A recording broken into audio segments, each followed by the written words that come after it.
नमस्कार मित्रांनो. आज परत एक स्टोरी आपल्यासाठी छानशी अशी घेऊन आलोय. एक शिक्षक असतो. ते शिक्षक काय करतात, की आपल्या एका विद्यार्थ्याला एक पेन्सिल देतात. ती पेन्सिल कशी देतात, ज्याचे 2 तुकडे झालेले, मोडलेली पेन्सिल देतात. आता शिक्षकांनी तुम्ही विचार करत असाल, की मोडलेली पेन्सिल का दिली? द्यायचीच होती तर चांगली पण देऊ शकत होते.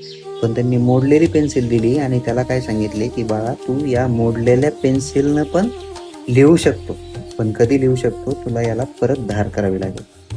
मित्रांनो, तसंच आपल्या आयुष्याचं पण आहे. एकदा आपलं मन तुटलं किंवा एखाद्या परीक्षेत नापास झालो किंवा काही झालं किंवा काही वेळ कठीण प्रसंग आपल्या आयुष्यात आला तर आपण तुटून जातो पूर्णपणे. पण आपण तुटलो म्हणजे आपण संपलो अशातला काही भाग नाहीये मित्रांनो. जसं तुटलेल्या पेन्सिलला परत धार करून लिहिता येतं, तसं परत आपल्याला एका उमेदीनं नवीन आयुष्य सुरू करता येतं, उभं राहता